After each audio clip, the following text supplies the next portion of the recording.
Sasa tafadhali, pamoja na hayo unayotaka kuyafanya, lakini naomba unisikilize haya maneno nitakayoyasema. Maneno aliyoyasema, akasema beti zifuatazo. Asema la ayuha nnasi liyaumi rahilihi araka anil mauti almufarriqi lahiya alam ta'tabir bidha'inina ila albila wa tarkihim ad-dunya jami'an kama hiya walam yakhruju illa biqutnin wa khirqatin wama amiru min manzilin dhalla khaliya wa anta ghadan aw ba'dahu fi jiwarihim wahidan faridan fil maqabir thalwiya. Swalieni Mtume Muhammad. Sema ewe mwenye kusahau siku ya safari yake, ewe mwenye kuisahau siku ya safari yake, ninakuona kabisa waziwazi umauti wenye kufarikisha, wenye kuwatenganisha watu na wapenzi wao, wenye kuwatenganisha watu na mali zao, wenye kuwatenganisha watu na watoto wao na familia zao, unaupuuzia. Nishakuona kabisa unapuuzia kuhusu kifo wewe.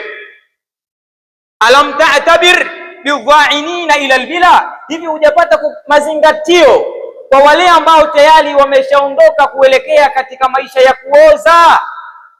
Walam yakhruju wa tarkihim ad-dunya jami'an kama hiya, na namna walivyoiacha dunia kama ilivyo, walivyoikuta wakaiacha inaendelea, wao hawapo. Bado hujapata mazingatio tu. Walam yakhruju illa biqutnin wa khirqatin, na hawakutoka kuelekea kwenye maisha hayo isipokuwa walichobeba ni pamba na kitambaa, ambayo ni sanda anakusudia. Wametoka na sanda zao na pamba, misanda wakapelekwa huko. Kuna watu wameondoka, lakini pia manzilin dhalla khaliya, katika majumba walioyajenga wameyaacha hayana mtu, yani wenyewe wameondoka, majumba mengine yashakuwa magofu hivi sasa. Bado hujapata mazingatio.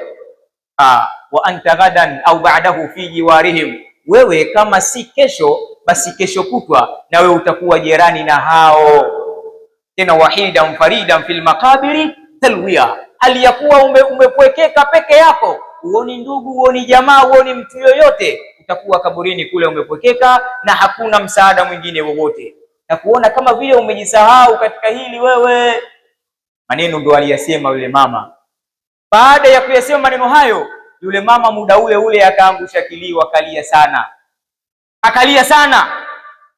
Kile kilio kilipelekea baadaye amwambie Mungu, ya Rabbi aghithni wa khalisni min hadha ar-rajuli, ewe Mola wangu naomba uniokoe na uninusuru na mtu huyu, mimi anataka kunifanyia jambo si zuri. Nimekuja kuomba msaada kwa ajili ya mayatima, leo hii anataka kunifanyia, yani msaada wenyewe ndio ninunue kwa sura hiyo ya kukuasi wewe Allah subhanahu wa ta'ala. Mungu niokoe nayo. Mama anamuomba msaada Mwenyezi Mungu subhanahu wa ta'ala. Maneno yale alipoyasikia yule bwana mkubwa msela yule, maneno yakawa yameingia yanakuchoma ndani ya moyo wake. Muda ule ule sasa na yeye akaanza kubadilika, anajikuta mchozi unatoka, mara akashindwa kuvumilia, ikatoka sauti kali sana ya kilio, na yeye akaanza kulia. Akalia. Mama akasema, naona kidogo mawaidha huyu yamemwingia. Sasa akasema maneno yafuatayo, akamwambia, billahi alaika, mimi ninakuapia wewe kwa Mwenyezi Mungu subhanahu wa ta'ala, in kana hasula laka sulhu bainaka wa baina maulaka fala tansa karamatal bukai, ikiwa tayari sulhu imepatikana kati yako wewe na Mola wako, umeamua kubadilika kweli, basi usije ukasahau kabisa nini? Karamatal buka, heshima ya kilio chako, kwamba kilio chako ulitolia kwa ajili ya Mungu, hebu kiheshimu. Maana yake achana sasa na habari hizo.